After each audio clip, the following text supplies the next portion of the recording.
listen to the prelude by our fabulous choir.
Once again, good morning, and thank you all for braving the weather to be here today.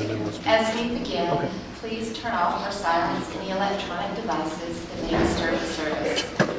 I invite you to enjoy the chapel in the back of the sanctuary and note joys and concerns in the book there. If you have little ones, we have a nursery downstairs. And after our service, I invite you. Are we doing hospitality out in the foyer? Up here. So I invite you just to move right out into the foyer to enjoy hospitality and to greet and speak with one another. Finally, please note the announcements in your order of service for all the many ways to be engaged in our vibrant community. Good morning. My name is Ann Hess. I am serving as the Secretary on the Board of Trustees this year, and I'm very pleased to welcome you today.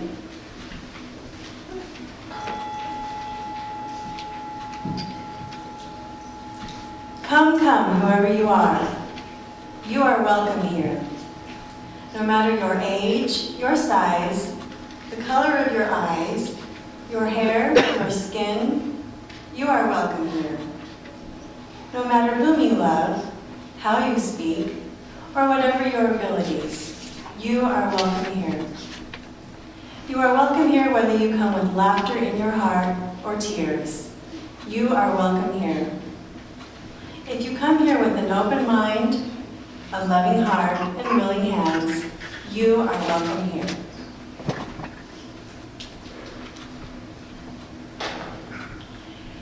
Good morning. This week I have been trying to figure out how to make peace in the world. And that's been a pretty hard job. And I'll tell you that the most hope I have felt is looking out at all of you. Thank you for bringing your presence, your light, your hope, your willingness to think that perhaps peace is possible. And in that vein, I want to spread the hope around that I feel right at this moment.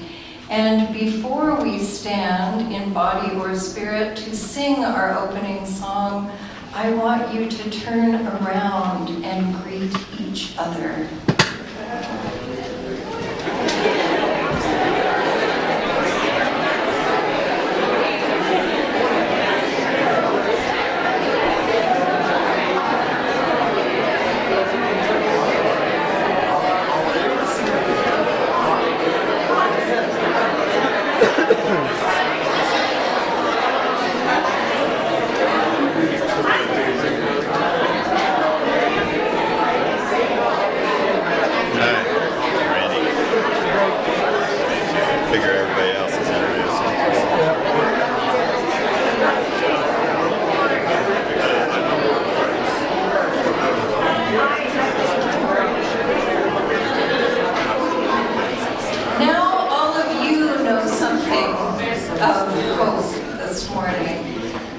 We are building a new way. Let us stand in body or spirit and sing hymn number 1017. Is that right?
I'm inviting Catherine Smith to light our chalice.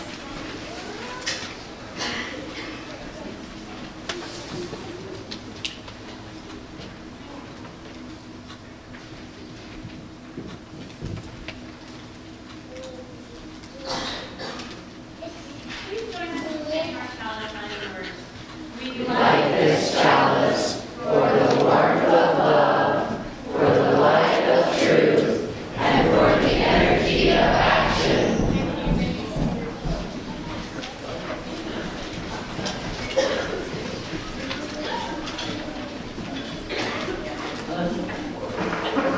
I'd like to invite all of the young and young at heart to come forward and join me for our time for all ages. If you'd like to come up closer. Evelyn is speedy.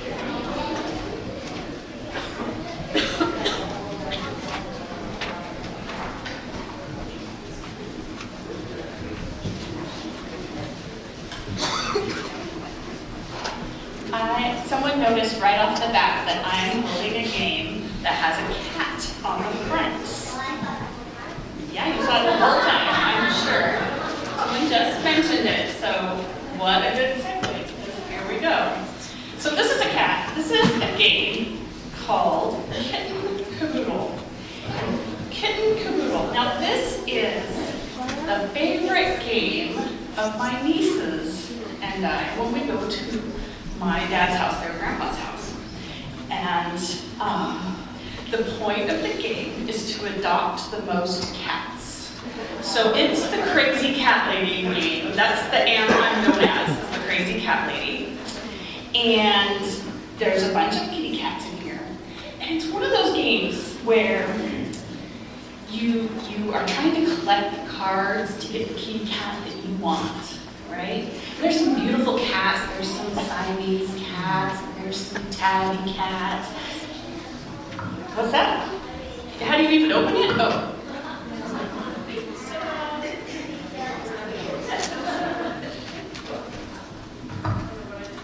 Okay, look, yes, here you go. So these are the cats you're trying to collect.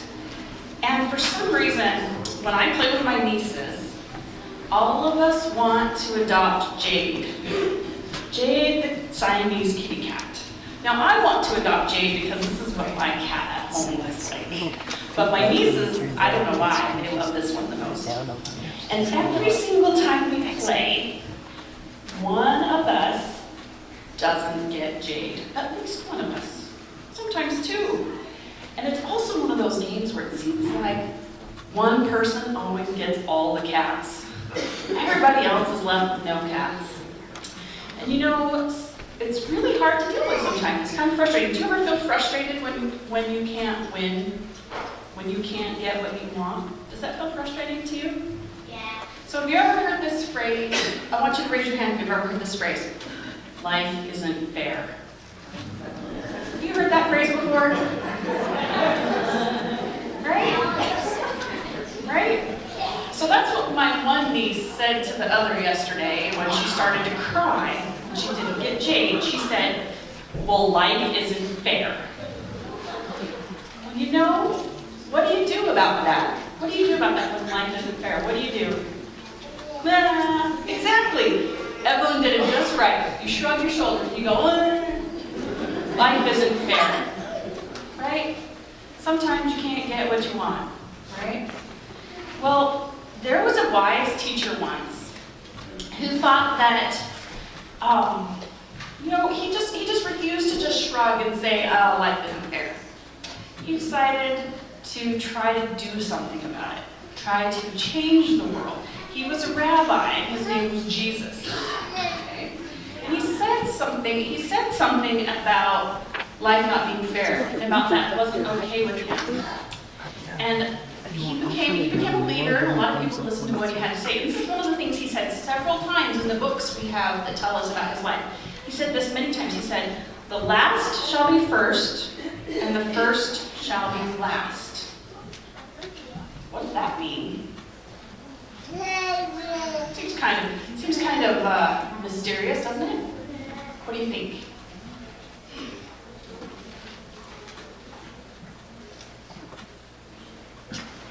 That sometimes the people who, yes, that sometimes roles should be reversed. Some people who are always first should sometimes have to be last. And sometimes those who are last should get to be first. Thank you for sharing that. That was very good of you. So that's kind of what I think. There's a lot of different ways to interpret this. Last shall be first and the first shall be last. But I think that what Olivia has hit on is one of the most important ways to think about this. Sometimes some people seem to always win. Always. Does that feel fair to you? How about if you're the one who's winning, does it feel fair? Ah, yeah. No, it doesn't. But does it feel, that's right. It isn't fair for anybody else. But does it feel good when you're the one who wins? Yeah, it feels. Now, Evelyn, I know you're an angel, but I think that most people would say it feels good when you're the one who wins all the time. Right. Other people might be sad, and there might be some people who always lose. And sometimes that's something different than just playing a game to collect kitty cats, right? That might be something more along the lines of where you were born on this planet and what you have and what you don't have. It might feel like you lose in the grand lottery of who your parents are and what your home is like and what's happening in your country. Okay?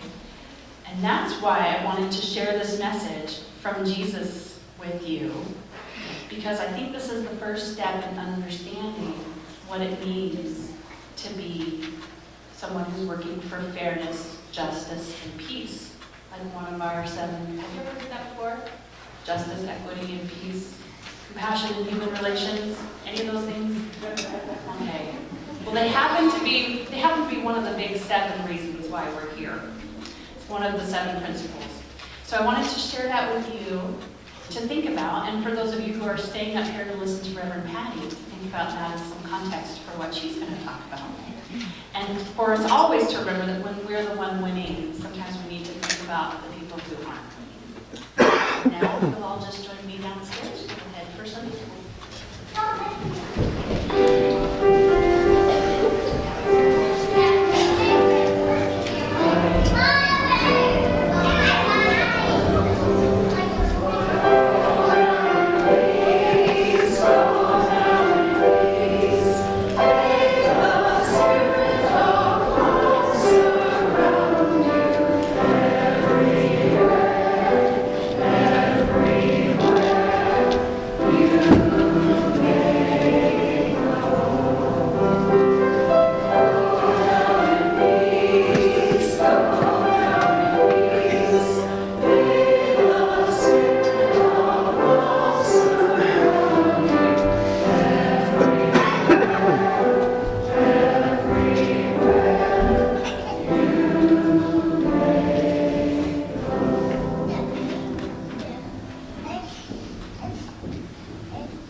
I invite you to listen to the sound of that bell and the echo of those words of our hope that the spirit of love surrounds those children. Today, tomorrow, all through this year, all through their lives, let us find the quiet place within us.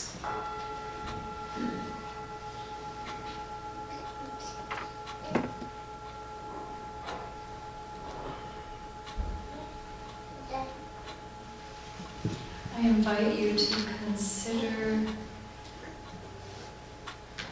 below our feet is the earth. All of those layers down to the fiery core, the history of the earth's beginnings and all of the change. And then I invite you to enjoy the laughter of children and consider the sky above us as we go farther and farther out till we can't even see all of those skiing people up on the mountains. And we arrive at those places in the universe where stars are made.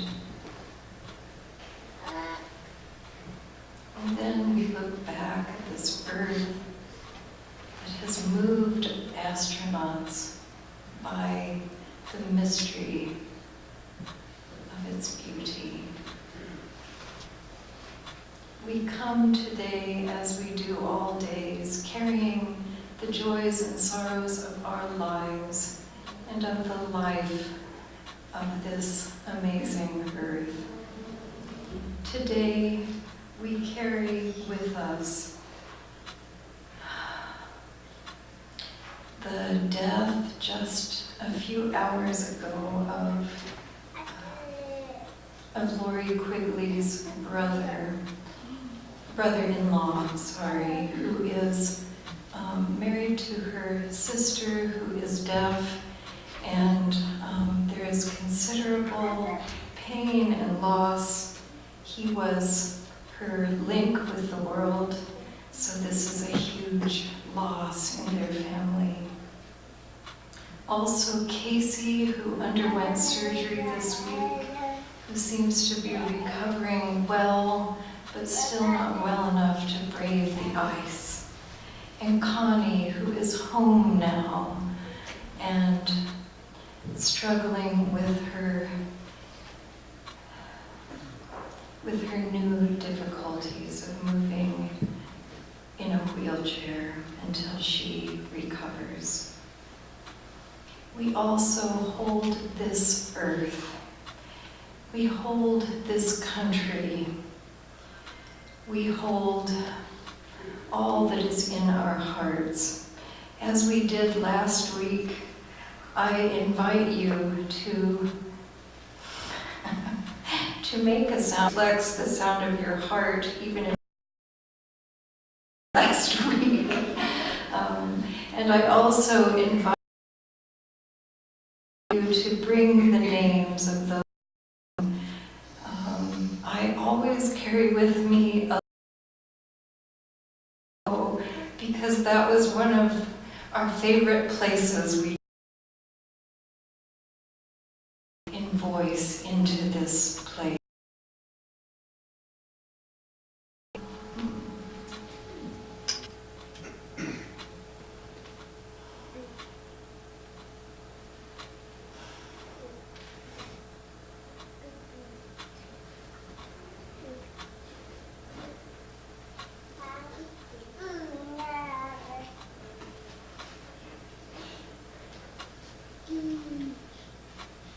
Baby Olive, and Aaron and David's baby Jennifer, who are bringing hope.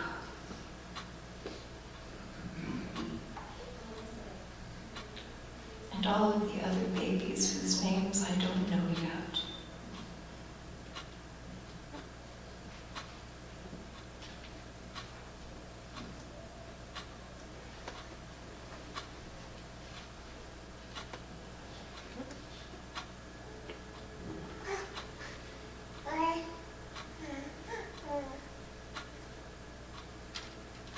Let us continue to hold all of these things in the light of our community and remember this time during the week when we are feeling fear of what is happening in our government or when we are feeling alone. Let us remember the light of this community. Amen.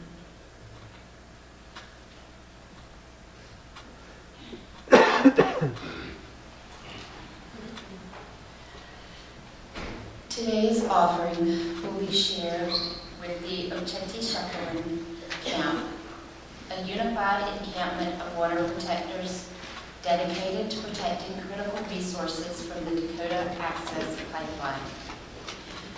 Will you join with me in saying the words printed in the order of service for our offering?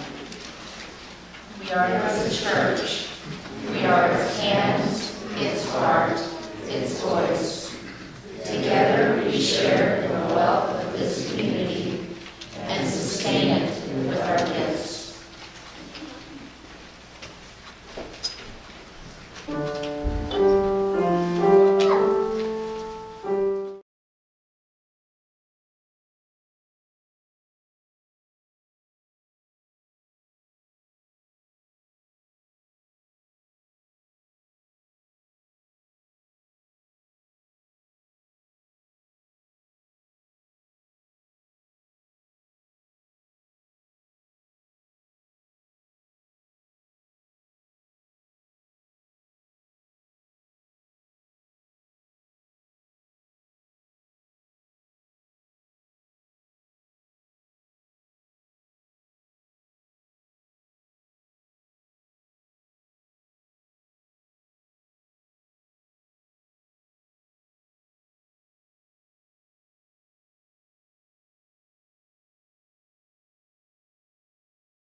which is his given name, and I get the name Hotman. Oh, it means it is great soul. I will read, you will read the italics, and I will read the bold. If somebody with courage and vision can rise to lead in nonviolent action, the winter of despair can, in the twinkling of an eye, be turned into the summer of hope. It is possible to live in peace. Nonviolence is not a garment to put on and off at will. Its seat is in the heart, and it must be an inseparable part of our being. It is possible to live in peace. Nonviolence, which is a quality of the heart, cannot come by an appeal to the brain. It is a plant of slow growth, growing imperceptibly, but surely. It is possible to live in peace. If a single person achieves the highest point of love, it will be sufficient to neutralize the hate of millions. It is possible to live in peace. If we are to reach real peace in this world, and if we are to carry on a real war against war, we shall have to begin with the children. It is possible to live in peace. The future depends on what we do in the present. It is possible to live in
is not a very spiritual topic.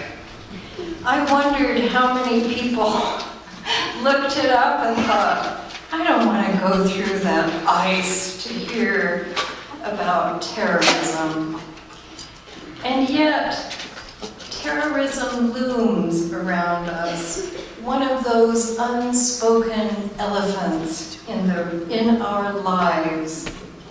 And I'm sure in this room, do you wonder like I do when I get on an airplane if something might happen? Lou and I lived within reach of North Korea for 24 years, and only once a missile landed about 100 kilometers from our home. It landed out in the sea. North Korea wanted to show us what they might be able to do. The terrorism of 9/11 that touched us all so deeply, that I've told you about that day when Lou and I woke up and looked at our Japanese newspaper that said Doji Terror and had a picture of the Twin Towers burning on it. And all of the facsimiles, those were the days of facsimiles, faxes that came in. And the people who came to us throughout the day with flowers just to sit with us because they knew we felt so far from home. And those scenes from the Twin Towers, I think those of you, I think most of you were living then. We do have some children who weren't, but we saw those images perhaps 100 times over and over again on television. And at that time we drew together as a nation, and other nations gathered around us, seeing the United States in trouble. And that was a time of a great missed opportunity. I believe our country was not ready to be on the receiving end of help. We have a culture that's kind of embodied in those missionaries, perhaps in my ancestor who made lots of dresses to clothe the Indians. And this culture that goes out and wants to change other cultures.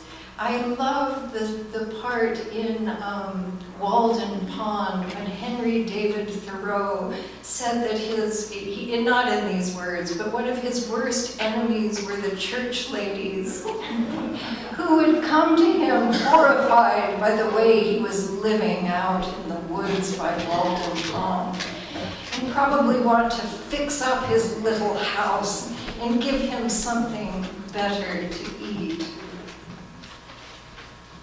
As a country, we find it difficult to receive.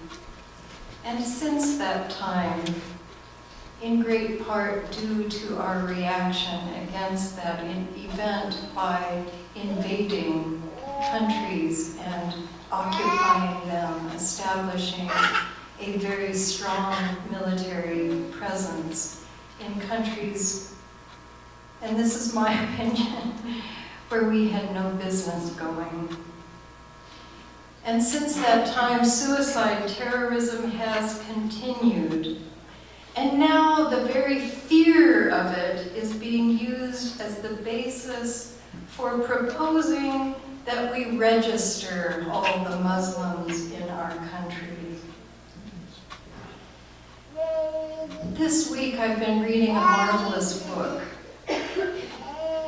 by Robert A. Pape called Dying to Win.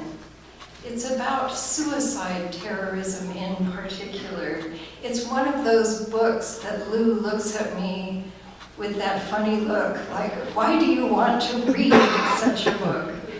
But it's a very interesting book, and he came to the Parliament of World Religions, that's where I bought the book, And somebody out there also bought the book and read it and underlined it and gave it to me, but without a message. I have no idea who that was. If you want to reveal yourself, please talk to me after the service. But what he speaks about is in this study, and he's a professor at the University of Chicago. He speaks of the purpose of suicide terrorism as getting occupying powers out of the countries they are occupying. That is their purpose, not to make us, turn us into Muslims. Suicide bombers are effective when they attack democratic countries. They don't tend to attack countries that are not democratic because the people of that country can rally and urge their governments to stop being a part of all the occupying forces. So the first part of what I want to think about today is I want us to look at who we are as the occupying forces. Let us try to understand what the Iraqis, the Afghanis, the Saudis, and the people of many countries feel. Many people in whose countries we have bases feel occupied.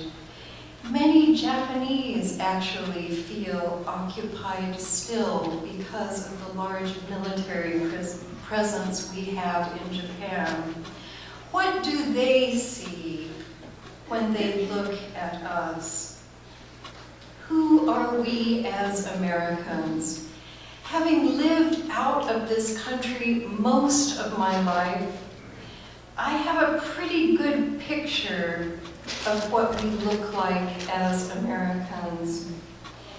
I'll give you a small example. At medical conferences in Japan, where I was working as an interpreter and translator, I heard often American scientists making fun of the accents and the way of speaking of Japanese scientists.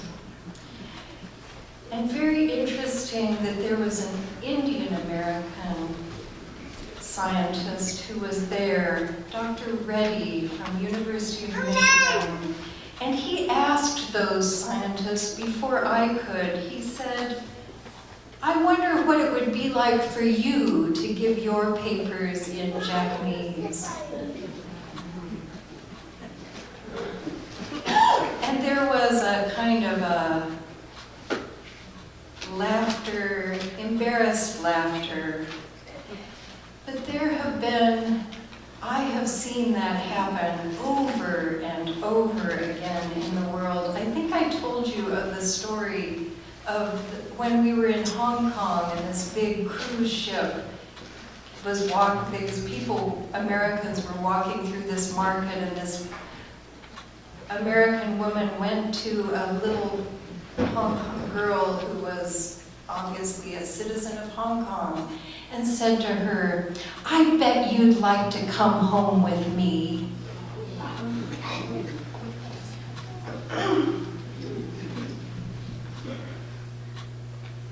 I am often asked to do things that are difficult.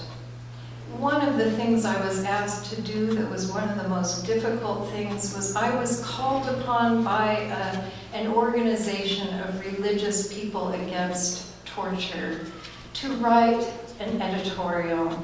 That meant that I spent the week we took to go to St. George reading 600 pages of documents that spoke about Guantanamo Bay and what was happening there.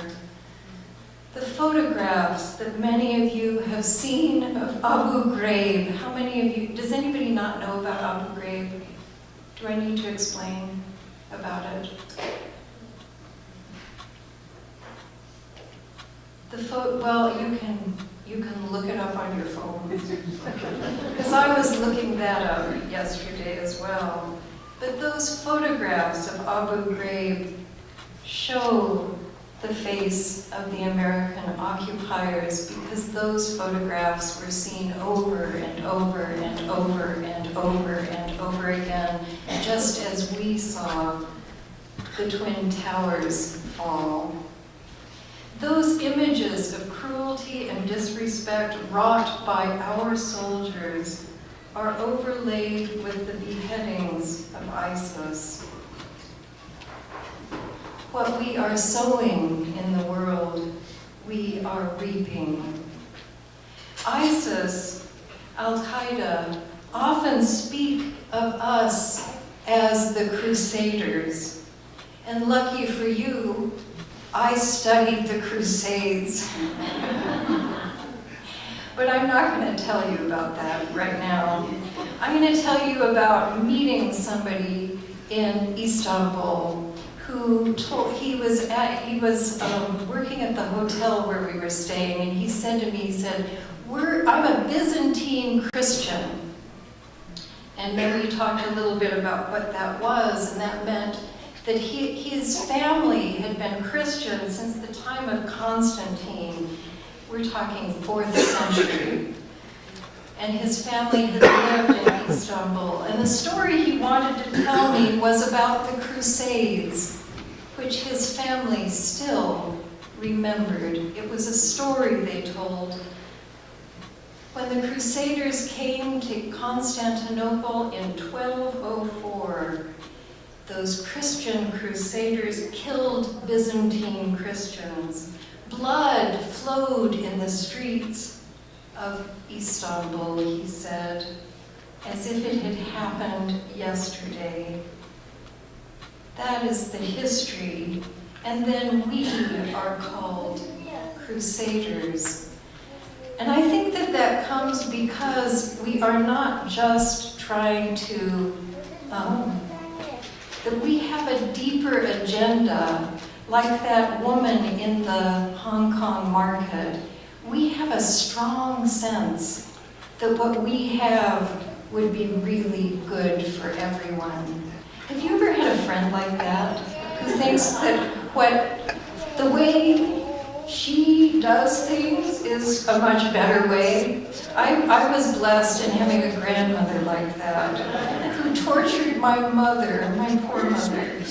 Anyway, it doesn't feel very good, and history continues. The Crusader army wished not only to recapture land, it aimed at converting its people. We so easily believe that people want to be like us. And I believe that part of the reason why our occupation, which appears to us as helping, becomes unbearable to people who are proud of their cultures, proud of who they are. The people of Aleppo are proud of who they are. It is a challenge for us to be proud of who we are and to respect the differences of others. I believe part of the good medicine we can bring to this difficulty is for us to learn, when we meet someone who is different from us, that we have a healthy curiosity. At our worship planning meeting just yesterday, we talked about having an interfaith summer. I think it would be wonderful to ask people of different faiths to speak to us, and if we could go to them and talk with them about their faith and about the culture that is often such a part, an integral part of the faith, just like funeral potatoes are integral in Salt Lake City, and Jell-O.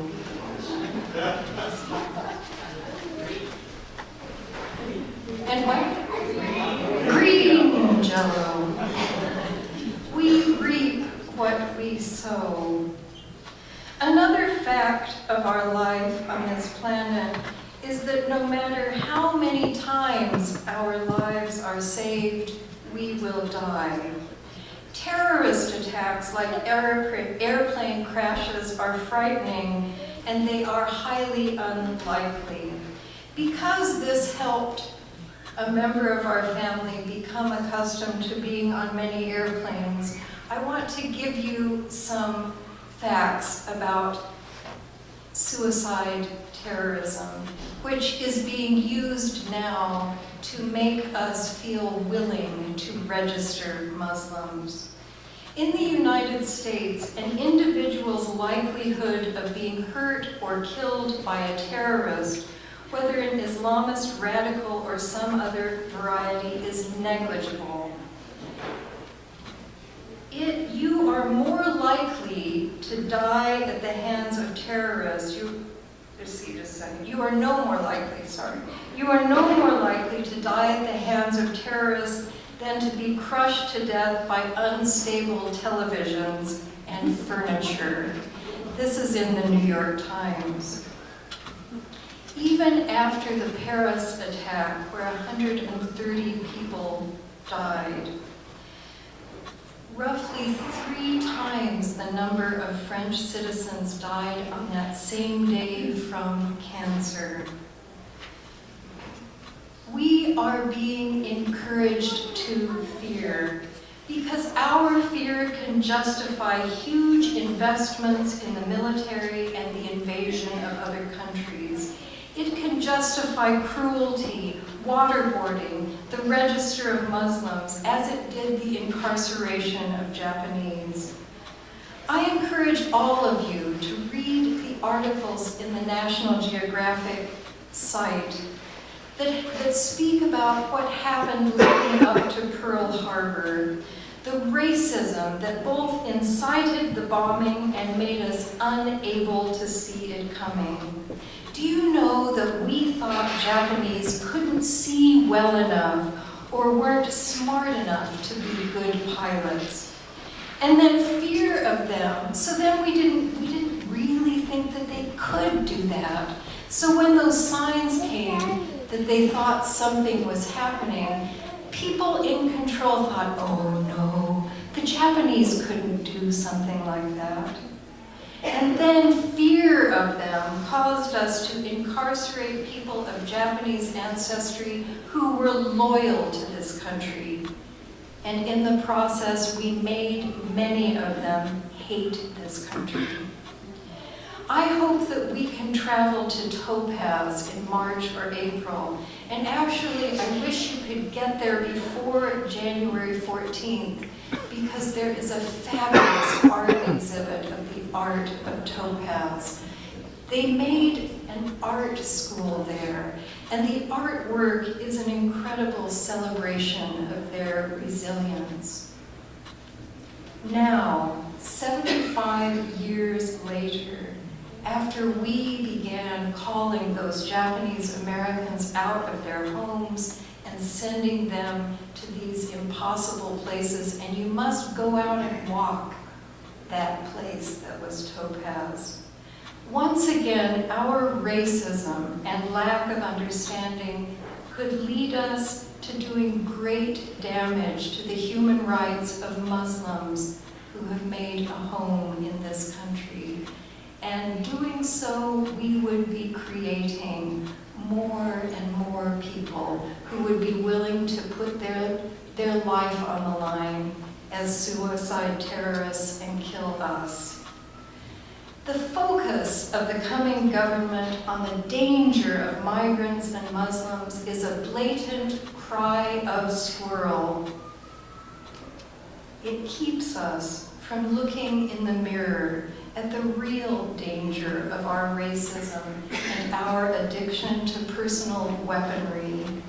Do you know that people are as likely to die in a car crash as to die by a gun? That's a little different than those odds to die by having furniture fall on you. How many of you know Gabby Giffords? I've heard of her. She was our amazing, brilliant congresswoman in southern Arizona. Lou wrote her a song. A woman, her mentor, Robert Reich, saw to be heading for the White House. If it weren't for an addiction to weaponry, she might be the one waiting to occupy the Oval Office right now. Today, Gabby Giffords wrote this. 6 years ago this evening, I called Mark, my husband, to tell him I was on the way to one of my Congress on Your Corner events. Those were the informal meetings throughout the district where I'd set up a table and just talk to constituents about any questions they had or issues my office could help them fix. It was at that place where she was killed. No, she wasn't killed, sorry. She was injured. Some other people were killed. Oh dear. Thank you, Lou. But her chances to be president were killed. And she would have been a fine president. A fine president, if not for the proliferation of guns and the ease in acquiring them in our country. This is a time when we all must use our energy wisely. And I believe one of those ways would be exposing the gun lobbyists. We must see what the true threats are to this country, not to become fearful with our time, but to become wise stewards. Let us stop doing a kind of silly reactionary war dance around the fear-mongering of our president-elect and others. By letting fear lead us, we are playing into their hands. When we lived in Arizona, the governor we didn't like often put false news. Does this sound familiar? She would say things about beheadings in the desert that would make people fear migrants. She would say things that were untrue, that then would be later retracted, but would never get the news that her false news got. They would make people afraid of the migrants who are mostly crossing the desert due to poverty. And that scene created more fear, which in turn justified worse treatment, more racial profiling, more suffering. Can you see this cycle that fear makes us allow to continue and happen in our country? What can we do? Let us refuse to be sucked in by fear. Because fear, all of that, will be directed towards actions that will simply fill someone's pockets. Like the fear, get angry about that. The fear of migrants has fueled the private prison industry of Arizona, just as fear fueled the racism and fear has fueled the war on drugs, which in turn filled the pockets of people in the prison business. Refuse to support fear-based legislation. And there is always that personal bit. We need to change what we see in the mirror. We each need to bring more understanding into the world. I believe each of you, and many of you have, but I believe each of you would benefit from studying a language. And you would benefit from those years when you feel like a 3-year-old when you're talking with people. I went to Japan after I had a master's degree in medieval French. Ooh. And And I lived like a 3-year-old trying to express to people what my mind wanted to say in Japanese. And that was one of the best experiences of my life. It showed me what it is to have to express yourself badly and be misunderstood and have people laugh at you. It truly is a good and difficult experience. I invite you to read the literature of other countries. Read the literature of Syria and Egypt. Marvelous things were written in Iran. Get involved with the practical help of people immigrating here. And this next week, I have arranged a time I'm going to go speak with the Imam in Sandy, Utah, and I will let you know what he tells me that would help his community. I also invite you to find, as many of you are with the meditation on Saturday, to find something as Gandhi found. A spiritual practice that holds us, that supports nonviolence. Because I don't know about you, but I have been feeling incredibly irritated the last few weeks. And irritation can feel pretty violent to the people we love. How many of you are feeling easily irritated? A few people? Yeah. The only thing that works so far is to keep my mouth shut. I invite that. Take a really deep breath and think, maybe I don't need to say that. Let us not be fooled into feeling threatened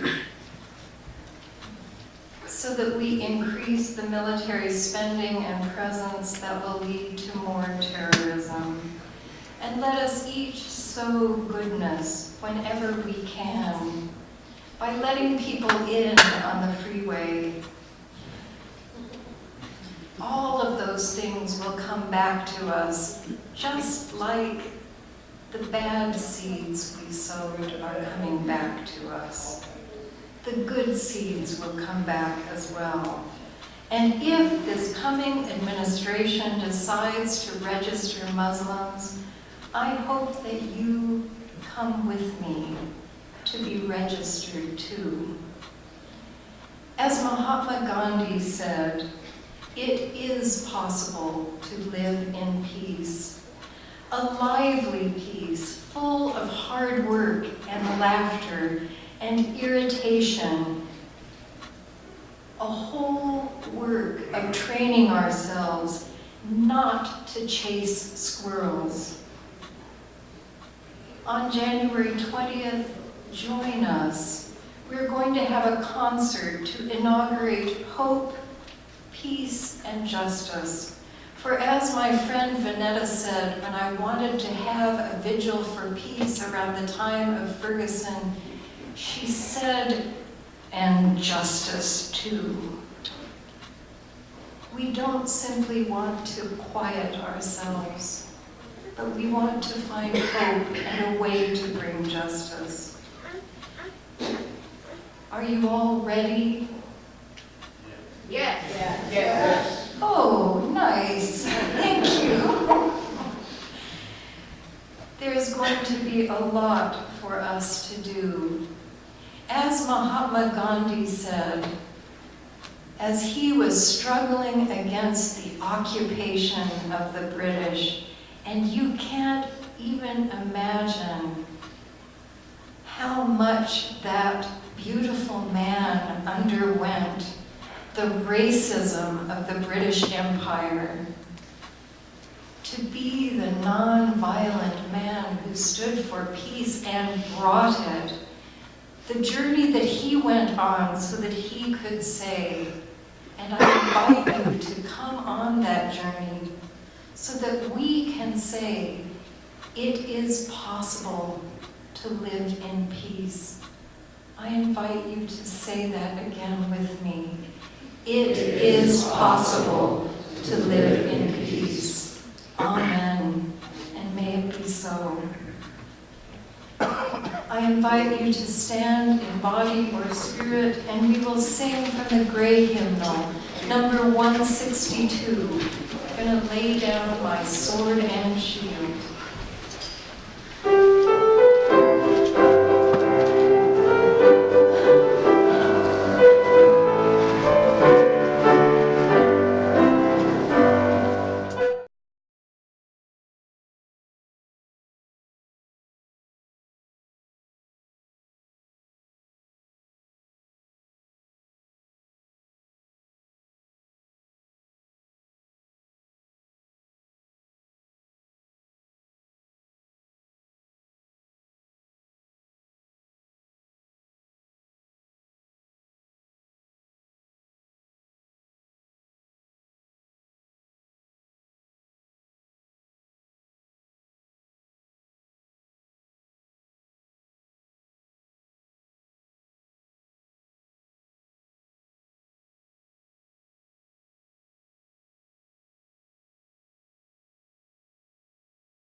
May we take the fire of this song into our lives. May we find the way for us that has been the way of many who have brought peace into this world. May we not be afraid of people thinking we are stupid. May we not be afraid of the gun lobbyists. May we see each other and feel hope. Amen, and may it be so.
Is this on? Before I extinguish the chalice, this is the time when we invite those of you who are visiting to stand and introduce yourselves. If you are here for the first time, or if you are here after many times, if you're coming back after 5 years away and would like us to know your name, I invite you to stand and so that you can.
I want you to talk with each other and to share your dreams of peace. So I invite you to welcome each other and to go to, and you've got to go downstairs and see what's happening in the social hall.